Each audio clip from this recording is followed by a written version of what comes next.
धुळे जिल्हा ग्रामीण विकास यंत्रणेतील कथित भ्रष्टाचाराच्या चौकशीच्या मागणीसाठी आंदोलन करणाऱ्या सामाजिक कार्यकर्ते बापू बागुल यांनी जय माता दी महिला बचत गटाच्या महिलांसह धुळे या ठिकाणी जिल्हाधिकारी कार्यालयाच्या आवारात आत्मदहनाचा प्रयत्न केला।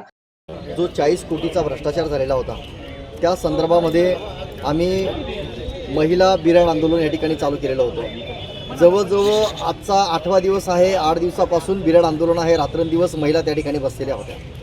14 तारखेला CO साहेबांना आम्ही काल बेशरमचं फूल द्यायला गेलेलो होतो, कारण की त्या ठिकाणी कुठल्याही प्रशासनाने आमची दखल न घेतल्यामुळे CO साहेबांच्या ते लक्षात आणून देण्यासाठी आम्ही बेशरमचं फूल त्या ठिकाणी द्यायला गेलो होतो।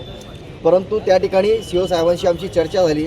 चर्चेअंती आमच्या लक्षात आलं की CO साहेबांनी ज्या पद्धतीने आम्हाला उत्तर दिलेले त्यांचं एकच उत्तर होतं की हे प्रकरण मला माहीतच नाही। 2.5 महिन्यापासून CO साहेब त्या ठिकाणी बसलेले आहेत, परंतु त्यांना हे माहीत नव्हतं।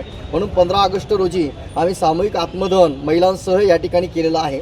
या माध्यमातून की महिलांचं जे काही या ठिकाणी उदरनिर्वाहाचं जे काही साधन होतं, जे काही मशनी महाराष्ट्र शासनाने उमेदच्या माध्यमातून मानव विकास अंतर्गत जे काही दिल्या गेलेल्या होत्या त्याच्यामध्ये 5-5 लाख रुपये जिल्हा ग्रामीण विकास यंत्रणेचे उद्धव धारणे, हेमंत गवते, लोकेश सोनवणे, ज्योती पगार, पराग विस्पुते आणि वर्षा हिरे यांच्या संगनमतांनी हे पैसे या ठिकाणी खाल्ले गेले।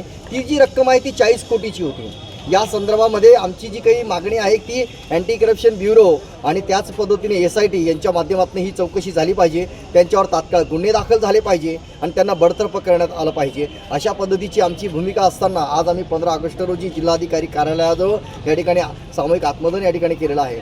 याच्या माध्यमातून जरी आम्हाला न्याय मिळाला नाही, संबंधितांवर गुन्हे दाखल झाले नाही, तर याची पुढची भूमिका आमची अजून कठोर राहील। आम्ही आमरण उपोषण करू आणि त्याच्यानंतरही आम्हाला जर कुठल्याही प्रकारचा न्याय मिळाला नाही तर त्याच्यानंतर आमची जी काही भूमिका असेल, कदाचित जर आम्हाला न्याय मिळाला नाही तर मी स्वतः दक्ष पत्रकार संघाच्या माध्यमातून कायदा हातात घेऊन न्याय कसा मिळवायचा आहे ते आम्ही आमच्या पद्धतीने बघू। जय जय महाराष्ट्र। बापू बागुल, दक्ष पत्रकार संघ, महाराष्ट्र। CB किंवा SIT मार्फत चौकशी करावी या मागणीसाठी गेल्या 6 दिवसांपासून जय माता दी महिला बचत गटासह विविध संघटनांचं आंदोलन सुरू होतं।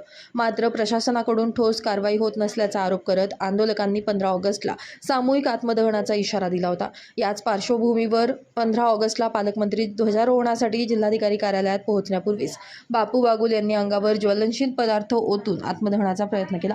मात्र बंदोबस्तावर असलेल्या पोलिसांनी क्षणाचाही विलंब न करता बापू बागुल यांना ताब्यात घेतलं।